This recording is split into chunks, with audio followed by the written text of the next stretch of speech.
What's going on, everyone? Welcome back to Swish Insights. In today's episode, I speak with NBA agent Bernie Lee, known for representing Jimmy Butler and other players in the NBA. We talk about his journey, his experiences managing Jimmy and other clients, the pre-draft process, NIL, and more.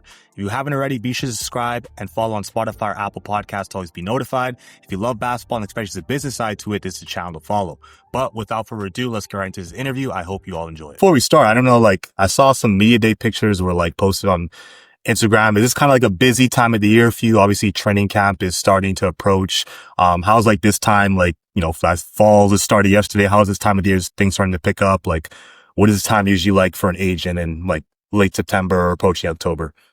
Yeah, no, first, thank you. Thank you for so much for having me. I look forward to having a conversation with you here. So, to be honest with you, this is kind of like the end of kind of like our work phase. It'll get a little bit quiet here over the next couple of weeks as guys kind of go off to camp and get started. It's crazy. This is going to be my 24th season involved in the NBA. Having clients play and things like that. And every year you say the same thing. I remember my last client to play was Jimmy. Yeah, and they played Minnesota in the playoffs. And I remember when they got eliminated, walking him to the bus and saying to him, enjoy your summer, take some time away. Obviously we had a little bit of a hectic year. And that feels like it was a week or so ago, and here we are, the new season's about to kind of kick up. I think it's going to be, a pretty busy and interesting season from standpoint of, the amount of parity that's in the NBA. Yeah. The new TV partners, are really going to, it'll be interesting to see how they package and kind of, sell and market the league. But no, it's an exciting time for sure. Yeah, for sure. And you mentioned 24 seasons. I'm 23 years old, so that's older than me. Being an agent, but it's super cool. So, and obviously I tuned into the playoffs. Jimmy Butler, probably the most popular client you have, and obviously he started the season last year in Miami, and then he was in Golden State. So, I was super excited to see him last year in the playoffs. So yeah. But again, you mentioned 24 seasons as you as an agent. Just walk me through your journey. Obviously, I read upon your article, read upon what you've done in your biography, your past. Obviously, you started working your early days in your basketball camps, and then, if I'm not mistaken, you connected with Vince Carter, his agent, Merle Scott, I believe the name was. Yep. And then you built a relationship with Jimmy when he became drafted. From all those experiences and to where you are today, how has that helped shape you? Because obviously every agent or every executive has a different path. How would you say those experiences you had shaped you to where you are today? No, I mean, every now and then, I sit down and I hear somebody like yourself tell me you're 23 and I've been doing this and it makes you kind of have a long view kind of, moment, and for me, it's just shaped the fact that I'm really grateful. You know what I mean? There's a really good saying that, a younger version wanted the issues that you had to work through today. You know what I mean? And that's definitely true of me. When I began doing this, I was a person that just wanted to work in sports. I didn't know necessarily what that looked like. But I was of the mindset kind of like you're in now. I remember when it was my last year in college, I was an RA in a dorm, right? So I was the Van Wilder guy, right? Yeah. That was working with all first year guys.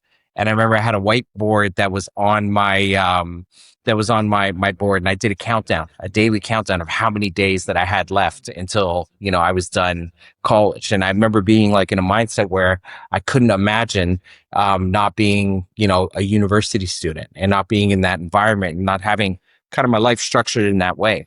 Mm-hmm. And around that time, I started thinking like everybody does in their last year of school, what do you want to do with your life? You know what I mean? What does work look like for you? A lot of people that I went to school with were thinking about going to grad school, things like that, wasn't necessarily an option for me or something I wanted to pursue. It was, I really wanted to begin working. And I had the thought that if I could get a job in sports, I would be one of those people that it never felt like I, had to get a job, if that makes sense. Yeah. So I set out to do that. I didn't necessarily know much about, the agent space or the business that I occupy now, but it was kind of one of those things where, I was lucky enough to get an opportunity to be exposed to somebody who offered me an opportunity to be an intern. Um, and when I started doing it, was one of those things where the first like 3 or 4 days that I was doing it, I realized is like, this is what I'm supposed to do. It just kind of melded, all of the personality traits or skill sets that I felt that I had. I played basketball. I'd always been, on team environments and things like that. And I realized like for me, I had always looked at team sports from the perspective of the individual, and I can really like hone in and help an individual person that's a member of like a larger team. And I just, I just got really lucky. And from there, I just kind of, put my head down and try to stack one really good project on top of the next and see where it would take me. And here we are, X number of years later. I'm not going to say the number again because you made me feel bad about it. But no, it's your experience. It's good. Like and yeah, you stack those things on top of each other, and I'm sitting here now with this incredible experience that I've had, and set out to do a whole lot more. Yeah, for sure. And obviously that transition from just like from university to the real world is a big adjustment. And you mentioned it earlier, like sports is something both we're passionate about, and like you working in that space, it doesn't even feel like work. It just, you do it every day. Like you can see in basketball your whole life, so you doing it from day to day, it's like, is what I was doing if I didn't even have a job, so it's like nothing you're really losing, so super cool to hear that. And obviously within past 10, 20 years, basketball is constantly evolved in the NBA space, college space, women's sports as well. Buford being from Toronto Temple is coming next year, so that's an example right there. Specifically in college basketball, with NIL and like the new revenue sharing model, obviously college athletes have now been getting representation. How is your approach? Because obviously, with NBA, you've probably developed a relationship with clients, if you're recruiting them when they're in college or in high school. But with NIL, how is your approach to recruiting high school clients or college clients, changed, in that sort of sense in the past 5 years with NIL and the new revenue sharing model? Honestly, I would tell you it's changed dramatically from year to year for like the last, 1 to 2 to 3 years. You know what I mean? Like I remember like years and years ago, I got introduced to Senator Carl, who was at the beginning stages of kind of all of this, with Ed O'Bannon. And they had a class action lawsuit that they were pursuing against the NCAA. And like, I remember him explaining to me that if he had success, that this is what it was going to cause. And like, look, from the position that I work in, I'm all about, individual rights, workers' abilities to be fairly compensated for, the tasks that they're doing. What is caused in the college space for like the last couple of years, it's a lot of upheaval, right? And it's very much like in the infancy stage. And from my standpoint, in terms of the way that I operate my business, I've tried to take more of a kind of wait and see approach and sit back and just really see how the process itself is kind of evolves and kind of applied. And the greatest gift that I have right now, for any young person that I work with is, at this point in my kind of career, I've dealt with everything, I've seen everything, I've experienced a lot, and because there's so much confusion and upheaval with this, like the greatest gift that I can give to any prospect or their family, is just explaining things to them, and just advice and just telling them, how to navigate the system. I think it's created a bunch of different kind of pathways in this, some of them positive, some of them not. But at the end of the day, I think the greater good outweighs the bad with it. Like we are to a point to where for years, the college system was set up in a way that, a few were benefiting off the work of masses, right? So a bunch of people were doing the work and they weren't being compensated, right? And that's just not right. And as much as it's created this kind of clunky kind of changeover, it's something that had to happen. It's something that we're going to have to figure out as time goes on, right? And for kids that are kind of coming through this, situation, there have to be mindful of understanding, um, what it is and what their goals are, in reference to the bigger picture. Like when you're 17, 18, 19 years old and someone's talking about, payday that's more than your parents have probably, ever made during their working Yeah. lives. It's very easy, I think, um, to get sidetracked, and have that feel like that was the finish line and that was the goal, right? When the goal, obviously is to take care of your families and your, to change your family situation, but it's also to build a career, right? And to gain fulfillment, and to put yourself in a situation where you can maximize whatever your potential is, right? And, one of the truest things, that's guided my career has always, been the thought that, just because you can doesn't mean you should, and if you were able to, um, instill that amount of discipline, in somebody that's going through this in the infancy stage of, coming to college and understanding this, creating a foundation of really understanding what buying into work looks like and what a work ethic looks like and creating structure, and not doing this solely for the money, because, you don't learn this till later in life by Yeah. experience, but, money in and of itself is not going to give anybody fulfillment. Right. Those are the things that, that I can, hopefully be of, a tool to be able to help these families. But it's definitely an interesting time in amateur sports. Yeah, I agree. And obviously, with NIL, obviously it varies from state to state with the laws, but you're saying like high schoolers, freshmen being exposed to, doing different types of deals. And you mentioned a good point. In the long term, what's your goal? Like, what's your 10-year outlook? You're all, you being the agent, like you being a basketball player, your ultimate goal should be, make the NBA and have a fulfilling career, and, Yeah. sometimes it could be seen as a distraction. And, a lot of times, you said there's pros and cons, I sometimes I feel like athletes maybe, sometimes maybe get exposing to the wrong set of people, and those people that they have, not the best interest for them, so to speak. So there's ups and downs of it. But I think like you hit it right in the head, like, trying to achieve that still long-term goal you had, that dream when you were 5, 6 years old. I want to get drafted, want to make to the NBA, have a long fulfilling career, because, the college stuff gets sidetracked and, one bad game or, you know it better than me, 10, you perform in one bad game that could like plummet your draft stock completely. So just Mhm. making sure you still have that long-term goal of, going to the league. And that's the most fulfilling thing, Yeah. out of everything, so. Let's be very clear about it though. Yeah. Like there's no cons to this, right? Yeah. And the situation that you described before, it was everybody was benefiting but the talent, Hmm. right? Hmm. But the families themselves, legally.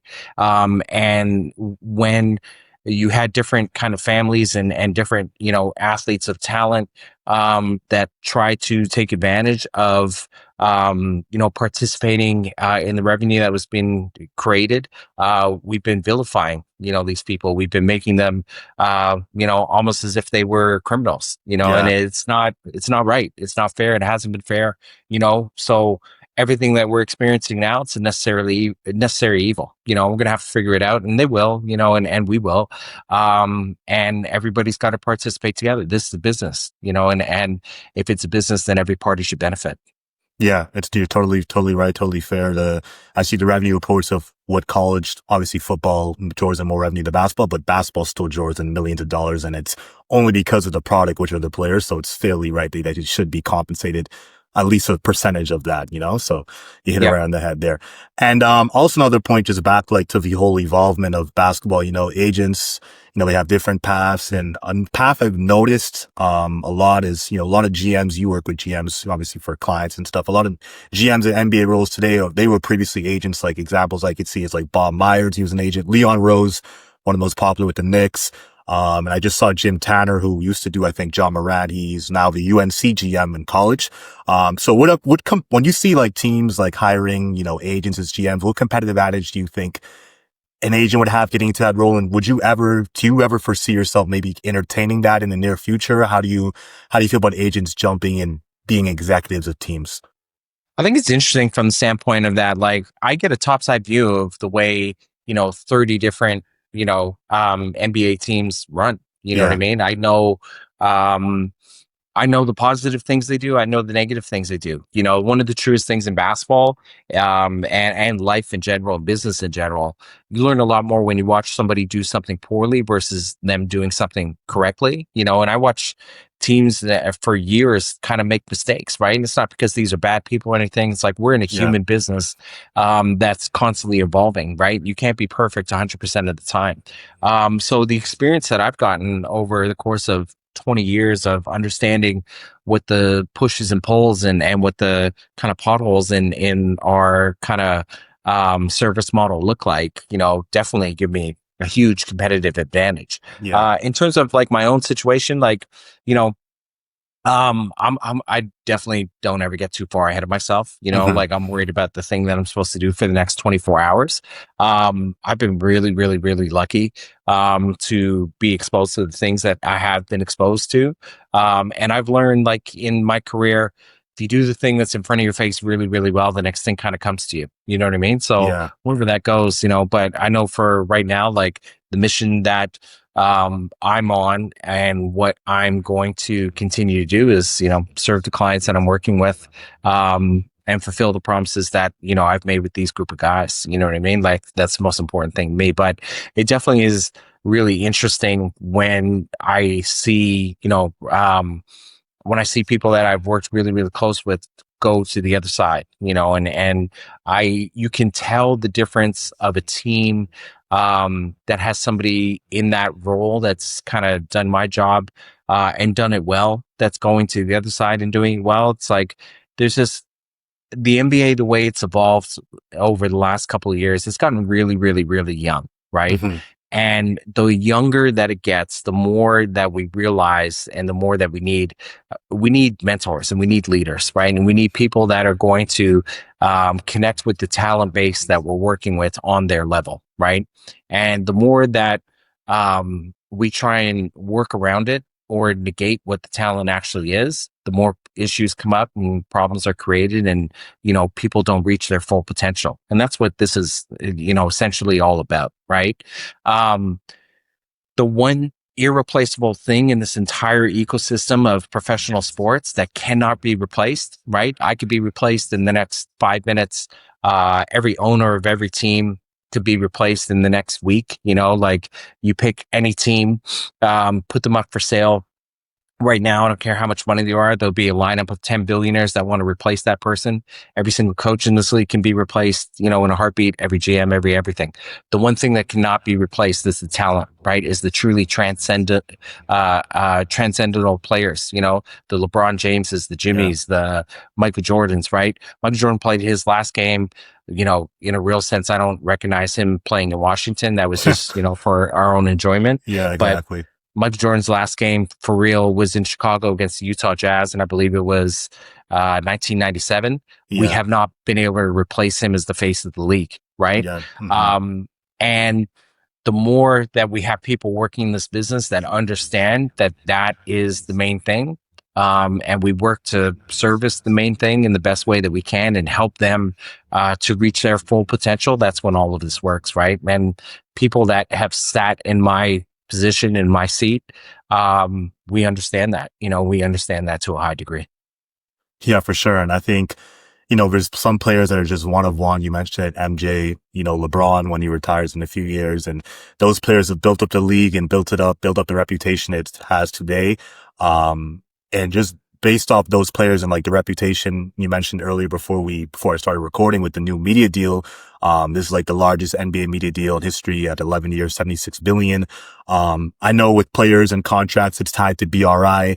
Kind of two-sided question. What are your like thoughts on this new media deal? And then secondly, how do you factor like, you know, I'm pretty sure you probably heard insights before the deal was coming to fruition, because, you know, you structure contracts, in the future based off, you know, the financials of the media deal since it impacts BRI overall. So, what do you think of this new deal that's starting this upcoming season?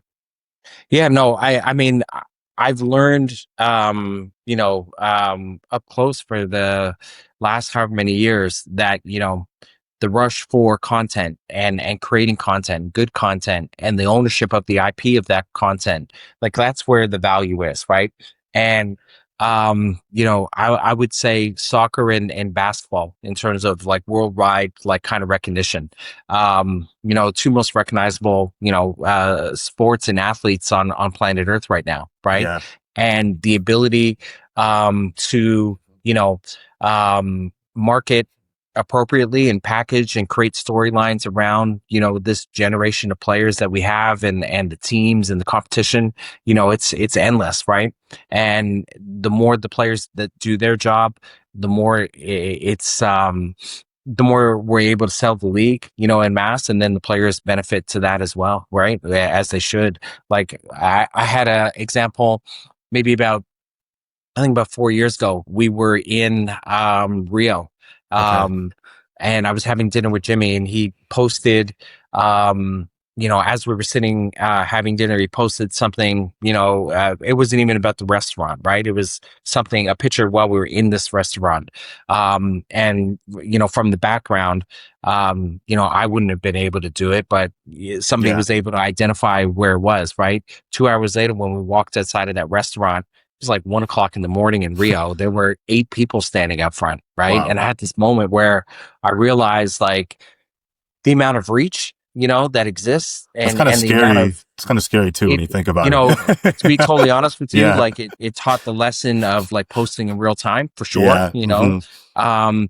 but in the same respect, like it was this like eye-opening moment of realizing like the platform, that the truly like kind of franchise guys have the ability to connect with people around the world. You know what I Yeah. mean? It's just like, it's such an interesting thing. It's such a tremendous opportunity. I think the NBA, as much, if not better than, any of the other professional leagues, does a really good job of framing and telling these stories and packaging, the players and, selling it en masse.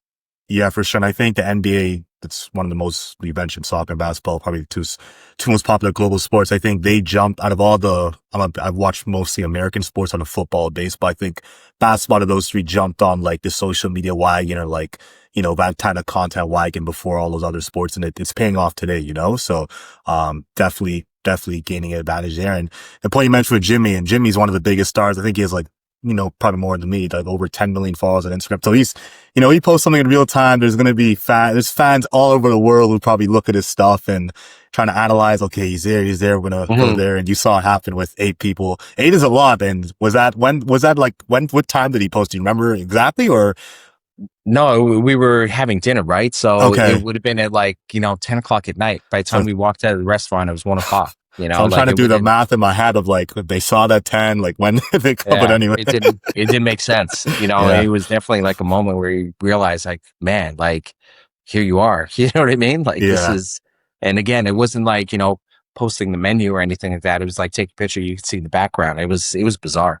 Yeah, for sure. And just like on clients, cause you met Jimmy you developed that relationship with Jimmy. Did you know him prior to when he became drafted or after he got drafted, you started developing that After he got drafted, he was a rookie on that really good Bulls team that Exactly. I had a pretty strong connection with because I had multiple clients and, a pretty good relationship with the coach. So I was around that group a lot. Got it. So for clients that, let's say you're involved with them before they get drafted in the pre-draft process, what's your overall game plan for them? Because obviously there's a lot of, factors in whether it's like, advising them whether they should return to college or school or enter the draft. Media training's a big thing, communicating with teams, pro days. What's the biggest area you focus on with that, the pre-draft process for your clients or like your overall strategy you have for your agency when it's the pre-draft process time?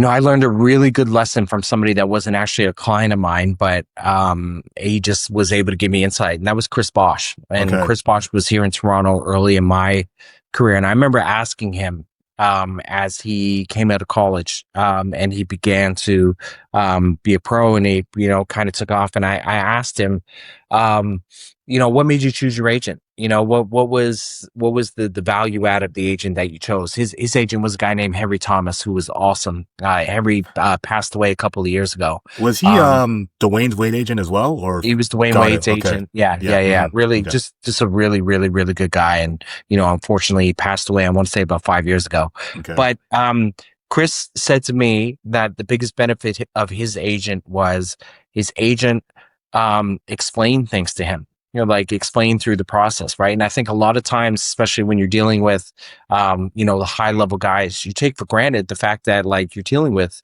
families that have never experienced this before, right? In terms of the client itself, it's 18, 19 years old. It's somebody that, um, has never done this. They don't know. You know what I mean? Yeah. Like, Hmm. and there's all this expectation that's heaped upon them and all these things that they want to be able to go and accomplish. Um, but again, like it's just, it's me or you, it's our kids, our brothers, our friends, they've been thrust into this position, and he said to me that the biggest advantage that he had at that time is he had an agent that, again, met him at his level and explained things to him, in intricate detail to really explain to him, how and why, what he was doing and how he was gonna, navigate all the things that he had to, you know what I mean? And that's something that's like, been really near and dear to me the entire time that I've done this, and I always understand and realize I can't control everything, but the thing I can control is the amount of work that goes in building the relationship with the people that I work with. Yeah. And if I'm able to have a solid kind of foundation of that relationship, it's the thing that's going to sustain us when we're dealing with kind of, uncertain times, if that makes sense, right? Which there are way more of those than there are the moments where everything goes easy, right? Because we're working in a non-traditional space that's highly competitive, right?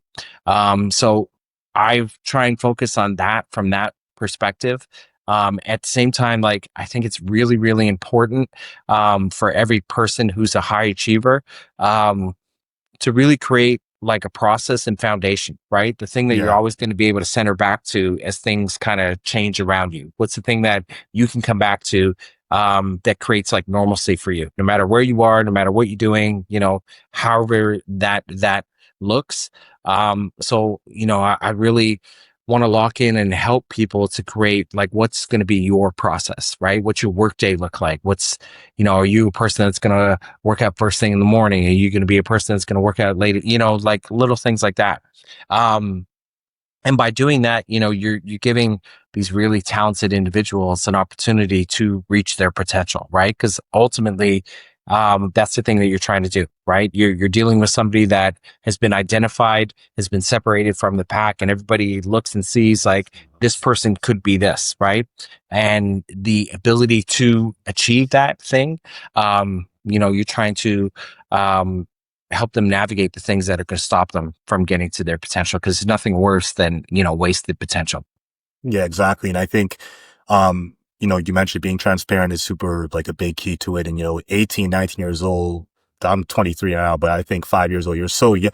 They say 18 is considered an adult. I disagree. I think 21 is probably an adult because 18, 19, you're so young and basketball players and obviously because they're talented, they're in that position today, but, navigating the whole process through with them, I think is super important because, at a young age being exposed and, the media, lots likes to draw stuff out, if you do an interview and they may, say one thing and are articulated the best, so just being through them, the whole process, I think is key, like you said. Yeah. So yeah. And obviously, back to like the media component, because, in today's NBA, we talked about social media, news travels instantly, often reporters would break stories out and, this could shape narratives and everything. How do your media relationships work and how do you manage situations like this where a leak or report might come out, which could affect like a client, let's say in an upcoming negotiation or during a trade deadline, situation? How do you navigate through that? Yeah, no, I mean, I think you're obviously asking me because I've been well documented of, being somewhat abrasive at times for these things. But, by and large, the way that I try and navigate this is like, I just want people to be truthful, Yeah. and if I respect the way someone goes about their job, whether it's helping my position or hurting my position, like I have to respect the amount of time that a person puts in, right? Yeah. Where things get sideways for me is when I feel like people either skip steps or say something that's flat out untruthful, right? That's Hmm. been verified to be untruthful. And those are the times that I'll kind of stand up and stand up for what I believe to be right or stand up for kind of my client's position. But at the end of the day, like I have a great appreciation, for the people that work and cover the league, like in Miami for like the last number of years, they had two beat reporters, a guy named Anthony Chang and another guy named Ira Windermere, who's been Okay. there forever. Right. Mm-hmm. And, I would see these guys, at the airport at 5 a.m., like getting the first, flight out to get to the next city, like, the 82 games a year, like you can't help but respect the amount of work that they're putting into their craft and into their job, right? They're not always right. They might annoy you at times, right? But Mm-hmm. at the end of the day, like somebody that's putting in that amount of work and showing up every single day, that's an example. You know what I mean? Yeah. And like, I think that the media is a necessary component of the ecosystem of the league. It's the thing that drives interest, and when it's done appropriately and correctly, it's a really important kind of piece to all of this. And I have, the utmost respect for it. Yeah.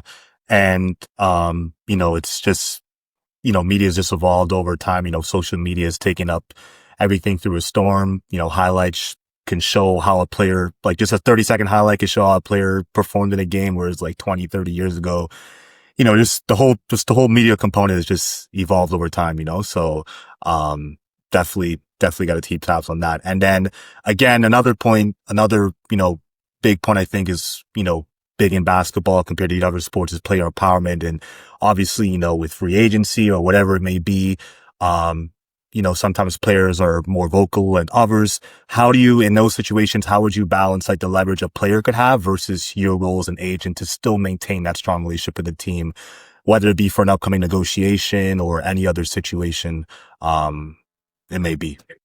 Well, ultimately, the largest form of empowerment any player can have is performance, right? Mm-hmm. And once you check the box of performance, then you have some, you know, an element of control, right? Of what you believe to be right, right? But if you haven't performed, then, it becomes like a sliding scale, right? Yeah. And I think at the end of the day, people respect the fact, people respect players that earn things, and when you've Mm-hmm. earned, the opportunities, then you earn the opportunity to have a voice and you earn the opportunity, to do, there's always going to be opposing opinions and always be, people that think, um, it's not your place or anything that it is. But at the end of the day, like players have to all understand, you know, no one's going to advocate for them the way that they can, right? Yeah. Both through their performance and once their performance is taking place,